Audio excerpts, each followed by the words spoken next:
Well, well, well, who do we got here? Who are you? You want to tell me? Oh, you know what I want to hear. What's your name? That's right. That's right. That's what I wanted to hear. Let's say it again. What's your name?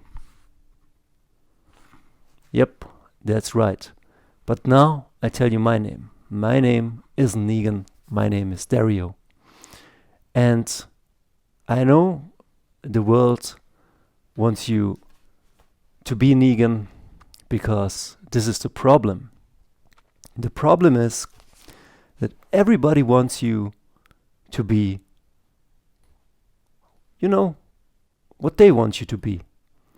And they tell you it's for your own good.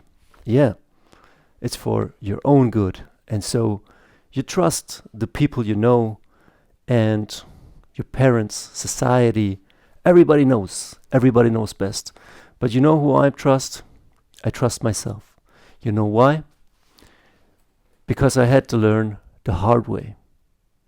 I didn't know. I mean, I tried my best to please everybody, but there comes a certain time where you develop a self. You know what I mean? They call it balls, cojones. But the whole world wants you to kneel. And this video is about tyranny and freedom and knowing who you are and doing what you love. Sounds pretty cheesy, but let me explain a bit. So, what's the problem? The problem is that Lucille is hungry. No, that's not the problem. Welcome to Dario's Comic School. I'm Dario, and this video is called How Stories Saved My Life When I Hit Rock Bottom in Life. And stories gave me hope and gave me, again, a vision for the future, sometimes solutions, and also helped me get out of sticky situations. So, as Negan asks in The Walking Dead, who are you? And the people say, I'm Negan, I'm Negan. So he makes everybody his servant, and he does that by putting other people down. And the idea for this video came yesterday while I was watching The Walking Dead, the 6th season. And I told you at the beginning of this video, it's about freedom and tyranny. So what's the problem? What's the solution? The problem is this, that in the world in general, I would say, you are not you. The world tries to kind of tyrannize itself onto you. And the solution needs to be that you need to be more of yourself and to really listen to what you want to do and to be strong. Because when you are strong-minded, healthy, you will make best decisions for yourself and those who you love. You're able to work, to get in the money, to create stuff that you want to create, and you know what I mean. So let me tell you a little story. When The Walking Dead first came out, I guess it was the year 2012, I enjoyed watching the first season, and I already had the comics, a first couple of issues, and I really enjoyed it. It was not the best shows. I mean, like really great shows are like, go watch Babylon 5, but that's definitely, you need a taste for it, or another J. Michael Straczynski like Jeremiah with Luke Perry. But I've seen a lot of shows, and you might ask, what the hell? Why are you dressed up as Negan? I mean, I understand the comic thing, the movie thing, stories and comics. Stories, comics, movies, music, life, they are all related. And let me explain you how. This is the point. This is kind of the problem and the solution. I was watching season 1 of The Walking Dead, and I enjoyed it. And then the season ended on a high note. And then I was watching a YouTuber, and he made Your Movie Sucks. And I went to movie school because there was no comic school. That's why I'm creating the comic school for you. And to take revenge that there was no comic school, or no comic school I could afford or attend to. So this is your community college. And the thing is this YouTuber, I guess his name is or Adam Place or Your Movie Sucks. He made a series of videos why The Walking Dead sucks. And there were great movies, great videos on YouTube with 1 billion views. I can link them down below. And so this was a guy I trusted on movies, on stories, on his own integrity. And he made strong points because back then Frank Darabont did put everything on the line for The Walking Dead. He made a great show. And then he was cut from the show, and AMC was maybe leading the show to a strange place. And I had different TV shows start really great, like Lost. Or, there are a couple of shows, a couple of franchises. They start great, and then some greedy money people come in, and they dilute it. And I have seen that so many times. And so I was out. And now, almost 10 years later, last year in October, when I hit rock bottom, I was kind of like burned out. A lot of things I tried weren't working out. I had long hair. I had a bunch of dreams. The COVID years had left me dried up emotionally, financially, health-wise. I was at my rock bottom. Go and watch my older videos. And then I cut my hair, and without knowing, someone pointed out, "Hey, you look a bit like Negan with that new haircut." And I said, "Who's Negan? Who is Negan?" And I kind of knew who he was, but I didn't know who he really was. I wasn't following the comics. I wasn't following the TV show. And so I watched this character up, and I kind of liked him. I like Jeffrey Dean Morgan. I loved him in Watchmen. I don't know if Watchmen is a good movie. I mean, Zack Snyder. We can talk about that in a different topic, but I love Jeffrey Dean Morgan and what he did in Watchmen. And then I told myself, this guy's Negan. I gotta see some Negan parts. And a lot of people told me, "Hey, you look like Negan."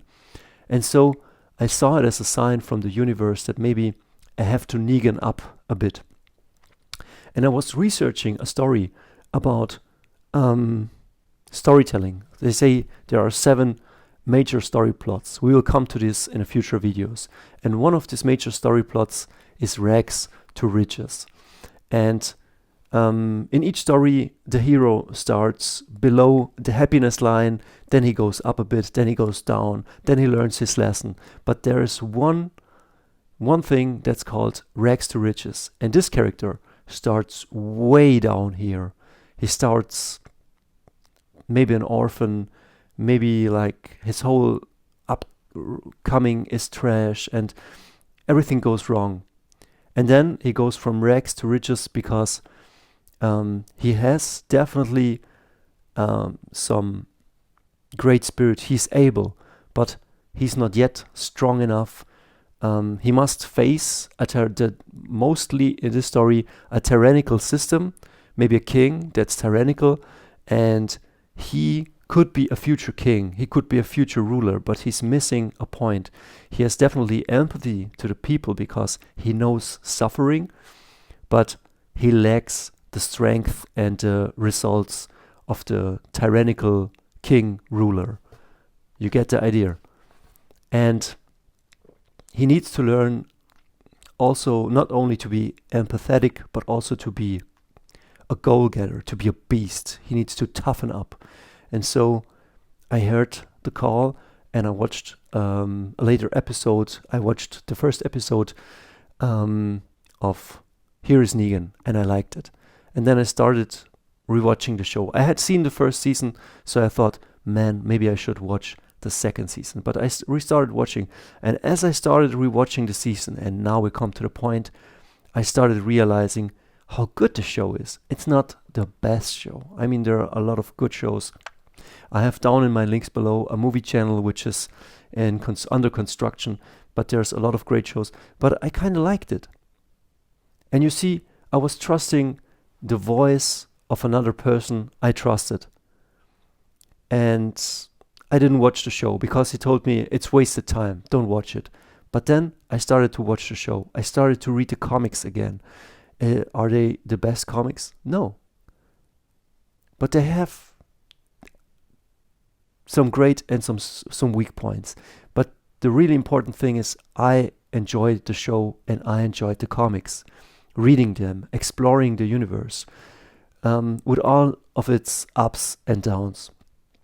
And yesterday when I was watching season 6, where Negan enters the show, there is a point where he forces everybody to kneel, and Michonne says, and Rick says, I had to accept things in life. I had to accept that certain things are the way they are, and that pill is sometimes very hard to swallow. And I had to swallow that pill also many times. Many dreams I aspired, they went up, crashed and burned. A lot of horrible things happened. A lot of good things happened. And sometimes it's a bit sad, but the good things sometimes pale in comparison to the bad things that happen to you. And all you can remember are the bad things. A strange thing. But Michonne said, I'll try. Rick, if you say, this is our life now, then I'll kneel and I live in tyranny so that we can live safely. But then later on, she finds that the saviors, the group, Negan's group, they stole a bunch of things from them and they burned that. So they didn't took the things from that village so they could use them. They took it just to harass the people, and that ignited a fire in her. And then I saw it in myself. Why stories have saved my life. Sorry if this is again a long video. I wanted to keep it short for the YouTube algorithm, for the watchability, but fuck that. It kind of made me see how stories had saved my life in many aspects. So often I hit rock bottom, or I'm completely alone in my life, or nobody understands you. Everybody tells you, I know who you are. I know who you are. You are Negan. Like me. I made you that way. But that's not true. I'm not Negan. I'm Dario. I have my own wants and needs. And the people around you do try their best and they want you to succeed. But ultimately, they don't know what you truly want. Maybe sometimes even I or you don't even know what you truly want. But it is worth to at least try to find out who you truly are and what you're made of.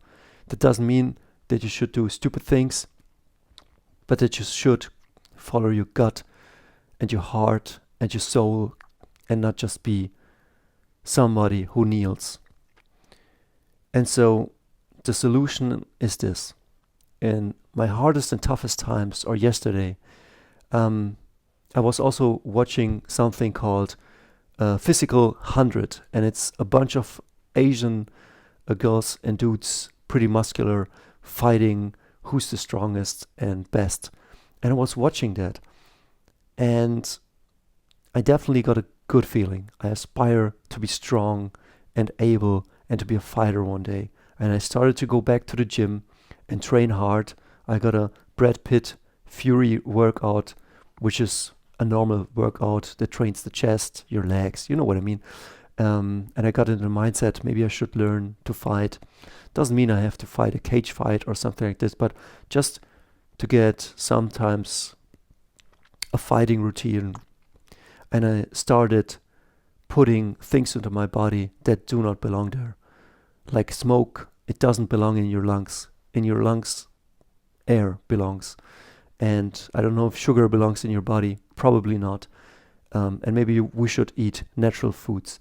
And I'm also thinking, what if aging ain't real? What if aging It's just a byproduct of our shitty lifestyles, the lack of sleep, the lack of nutrients, the overtoxification of our body, and the lack of movement, and you know what I mean, of life force. So, ideas I have. I wanted to keep this short. This is what it is. Yeah. And I'm asking you one last time, and I hope the answer is not Negan. So, who are you? See you next time.